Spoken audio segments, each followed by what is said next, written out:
All right, everybody, thanks for coming back and watching the video. Finally, some good news on the project. So I'll show you a video now of it starting, the very first time it started. All right, here we go. Confidence is medium.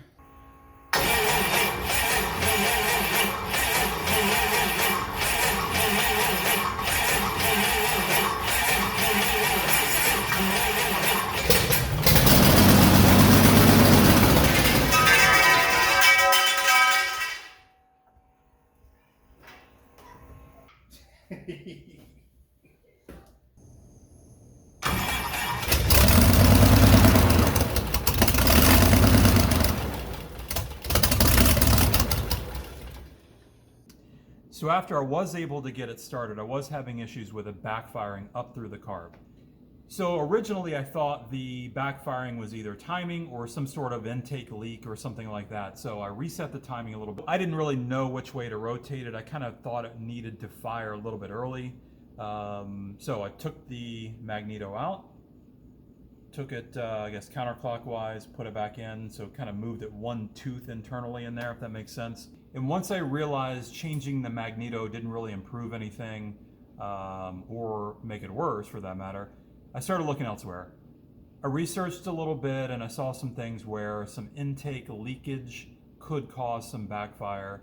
So just on a whim, I looked around. I didn't really see anything that was obvious. I still have some question about the seals on the intake here, but I think I'm good there. As you may remember if you watched one of my videos, I had a ton of issues with broken bolts on the valve covers, and I didn't have all of the bolts put into the valve, so I thought maybe it's leaking in through there. So I was able to get more bolts, put it in there, but before I did that, I took one valve cover off, and there was water in there. And if you didn't see the first video, this boat had a ton of water in the motor.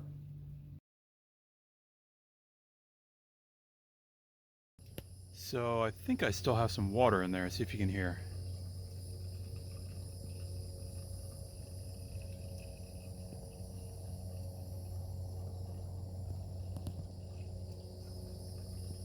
Like I have water boiling in there. Then I took the second and the third, and so all the valve covers had water in there. So that led me to believe clearly that the motor still has issues with water. It's been in the shop the whole time, so there's no rain or anything getting to it. So I suspect whenever I drained the oil the initial time that there was maybe water left in the oil cooler or other parts of the motor but ultimately I think the backfiring might have been caused by water in the oil. Perhaps messing with some of the valves in there and not letting it seat or something. So I did run it just a little bit, and then as soon as I discovered the water in the valve covers, I decided I wanted to drain the oil again.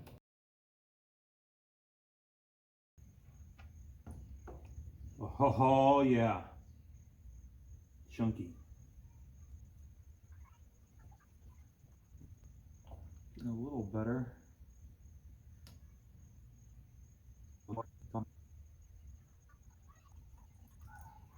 So that's already after one oil change when I got it, and probably maybe 18-20 minutes of running.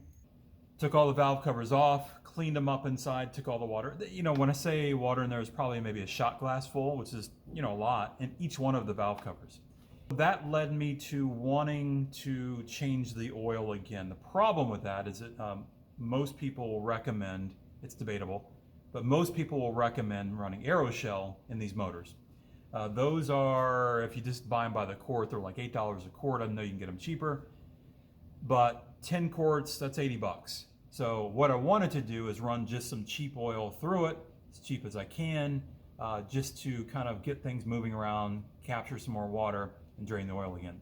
Went on the forum and it was recommended to run 20W50 and just as a sacrificial oil. Some actually run it in there permanently, but I'm gonna go back to the good stuff when I get it up and running right. Well, I found a 5-quart thing of Castrol, whatever it is, or STP, for 16 bucks. So I got 2 of those, 32 bucks, better than 80, right? Drain the oil, still water in the oil, a lot of it. Once it got down towards the end of the oil coming out, then kind of chunky stuff. Not chunky with metal in it, but just kind of maybe glops or congealed oil with water in it.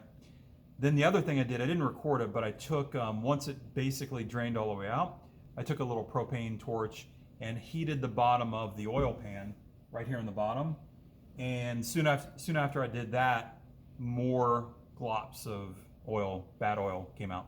In hindsight, the first thing that I probably should have done is drop the oil pan. Once I noticed that there was water in there, I should have dropped the oil pan. I don't think that I damaged anything. It still ran a little bit with semi-bad oil. But what I did is I put in the 20W50 and also put 1 quart of kind of an oil cleaner, if you will. I may go through one more cycle of this, but we'll see what the oil looks like when I change it. So I've already shown you the video of it starting just a little bit.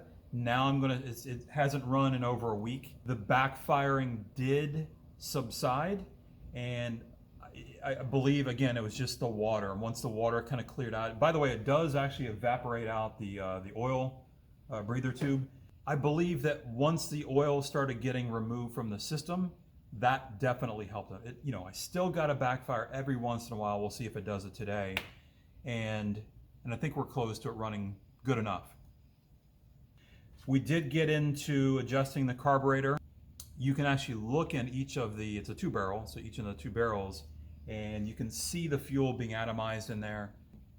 One side was flowing much heavier than the other, no matter what you did with the screw. So what I did in between then and now is I took the screw out on this side and cleaned it out, as best I could. Carburetor cleaner, squirted it in there, and we'll see how it runs now. Also, what I did is, since I spent a lot of time getting the magneto timed properly before it even ran, I set that back to the way it was. So I took it back out, moved it back 1 tooth, put it back in, so we'll see how it runs. And yeah, so we'll set you up. We'll see if we can get it running. The first one you see will be however long it takes to crank up. So the first time you see it, that'll be a cold crank, and we'll go from there. All right, real quick on my setup. So I think I told you before, but I tore all the wiring out. So the starter button, all of that stuff is out. So my temporary setup is I have a little switch here that activates the fuel pump. And then I have a switch here that will ground the magneto. So if I ever have to shut it off, I switch that. And then I have a switch here to start it. Once I get it to where we know it's a good running motor for sure, the prop's gonna come off. We'll take all this stuff back off, but just wanted to give you an idea of how I ran it. It's a pretty easy setup like that. Just a couple switches, it's all you need.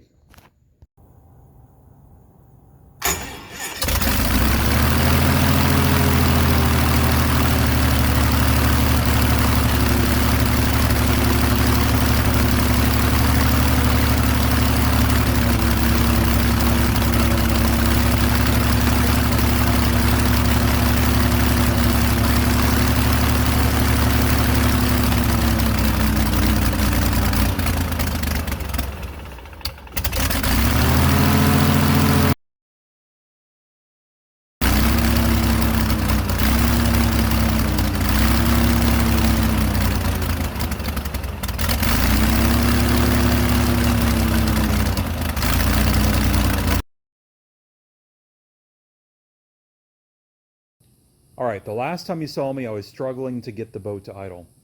The lowest I could get it to idle was maybe around 1200. It should be idling anywhere from 450 to 800, depending on who you ask. Because we couldn't get it to idle, we started messing with the idle circuits here. There's a screw there, and a screw there. Whatever we did there did not seem to help that much. The other thing that I was doing was adjusting the screw here, which really just positions the throttle, main throttle position in the right spot. So, I mean, again, it was cranked way up here just to keep it from stalling. Well, I had reached out to the person that rebuilt this, and he offered to check it out for me.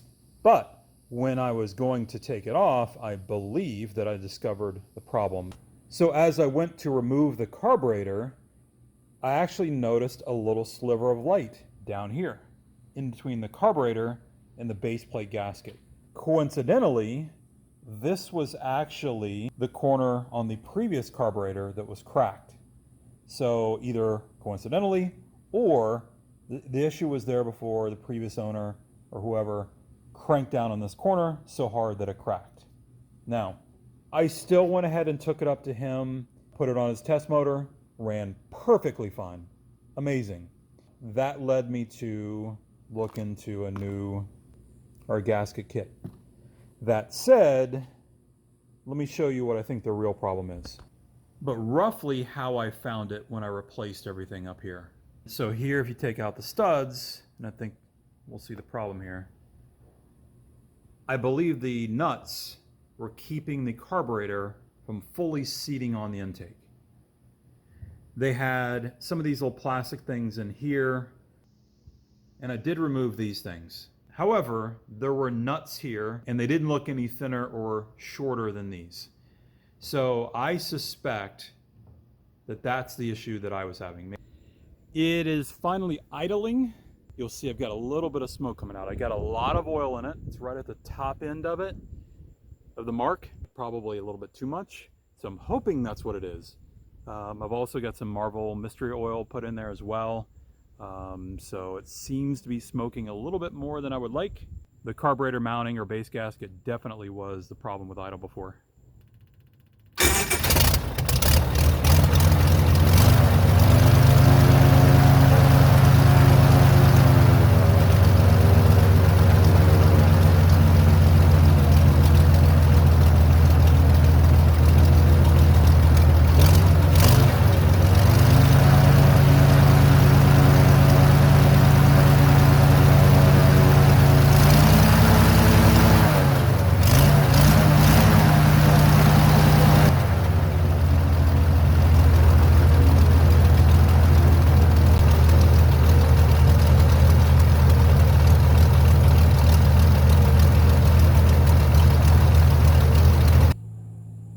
We are now at a major decision point with Airboat. The reason why I say that is my goal all along was to make sure that I had a good motor. That's the most expensive part on the boat before I move forward with all the other stuff, investment, and the work. And as you noticed, I did have some white smoke, quite a bit actually, at idle. So I feel much better now that the motor actually runs, it idles, it sounds smooth, it feels smooth. I haven't watched back the footage yet, but with earplugs in, it sounds like it's a good motor. So I'm very happy about that part of it. That said, this is the first time I've noticed the white smoke because it's never idled before. So it seems like whenever you back off a throttle quickly, or after maybe 10 seconds of idling, then it starts to smoke. I do believe it got a little bit better towards the end, less smoke, but I don't know for sure. Now, one of the things that I can hope for here is I do believe that I have a lot of oil in it, a good solid 10 quarts. Most people recommend to put 10 quarts in it. I may be even a little bit over that. Plus, I put a half a bottle of Marvel mystery oil into the oil. I put some also in the fuel. I've never used that before. I have used seafoam before, and I know that you can get some smoke with that in the fuel, but this is much more than what I would expect. But could be the issue. Maybe a little bit too much oil, some blow-by, and so on. It's only been, I've only researched it maybe 5 minutes in the forums, and seems to be you've got two camps. One camp will say, don't worry about it, drive it, have fun. If something happens, fix it. The other camp will say, well, you need to replace XYZ, valve seats, or whatever, the various parts, cylinders, things like that. So the other thing is this thing has been sitting for a very long period of time. It's only run for a very short period of time since it's been sitting. So maybe there's some gunk in there still. We talked about the oil before. Maybe the oil has still got some stuff. It's burning off. I don't know. Maybe it's stuck back. I don't know. Maybe there's even a slight chance where all of this clears up. Maybe when some of the oil burns off, it clears up. I don't know. Maybe it never clears up. But I think I'm at a point now where I'm comfortable enough that the motor is runnable. You know, one of the things that I haven't done yet is looked into I do have oil pressure. I don't remember where it was, but it seems sufficient. I haven't looked into the oil filter yet. That's one thing that I wanted to do, but I didn't want all the oil to come out. So that may be something that I could do. Maybe that's clogged up. There's gunk burning off. I don't know. So that may be another part of the puzzle is what I'm trying to say. So as I mentioned before, I wanted to make sure that I had a good solid motor before investing in all the other parts. And I did all that I could. I tried to be as frugal as possible to get to this point. But some things you just had to rebuild or replace. It would have been nice if I had the carburetor that wasn't cracked, that we could have rebuilt. We could have saved some money there. But that said, we're here now. So I think I'm at a point to where I'm ready to move forward with the rest of the stuff. So what is that? What do we have left? So the biggie is the prop. Generally speaking, every one of those blades need to be repaired. So I looked into it initially, and I will put the price up here, but I believe worst case it is like $180 max repair fee for each blade. That adds up to roughly $800 worst case that I could be into the blade. I could keep it cheap, throw a wooden prop on there. The used ones that I've seen so far have been around $400. So probably makes sense to go ahead and refurbish this prop. But that's kind of the biggest expense I think that I have left. Other than the prop, we have to pull off the rigging. I want to pull the motor when the prop comes off. I want to pull the motor and take off the rigging. As I mentioned before in some other videos, we have a couple little areas, small areas really, that need to be repaired, the rust cut out and replaced. It probably will be fine for a while, but at this point it makes sense to go ahead and fix it. The other thing I wanted to do was paint the motor. Again, I don't have to. The cost mainly there is labor, right? Time. Also, I mentioned I want to do the powder coating of some of the parts. So yeah, blades, pull the rigging off, pull the cage off. All the wires got to come off, or it should come off, and put new wire on. Big safety factor there. Blade is a safety factor. It's coming apart on the tips. One of the things I didn't mention about the blades, and I think I may have a separate video for all of this, but they should be repairable. Sometimes what happens is they may have to shorten one, and if they do that, they got to shorten them all. So I believe this is a 72-inch diameter. So I could end up with a smaller diameter prop, but intact and safe and refurbished. So prop, rigging, cage, wire. The next probably biggest expense I think I have is the steering cable. So that one's shot, it's frozen. There's a couple different ways you can go. I think this one is actually a Teleflex cable. And I think I would want to replace it with the same type cable. I think there are some used or some cheaper ones like on eBay that are not really meant for steering, for maybe $40. The Teleflex cables, I believe, are in the neighborhood of, $200, $225, something like that. So next up would be the oil cooler. The oil cooler is in really bad shape. It probably would work fine for a bit to run it. Maybe I could get by with just replacing the hoses, but to do it right, I should replace the oil cooler. So I'm guessing that's probably in the neighborhood of, I think the oil cooler is 100 to 120 plus the two different hoses, so maybe 150 there. One of the things that I wanted to do that I don't have to is to put a bench seat in the back. I've got boys, I've got a family, and I want to be able to take them out when they want to go. So I wanted to replace the single seat in the back with a bench seat. That's kind of an added expense. That's a want, that's not a need to get it up and running, but that's one thing that I want to do. We need to get the rudders back on. We want repaint those. We probably will. Powder coat, repaint, something. So the only other thing I can think of now is repairing the hull and painting.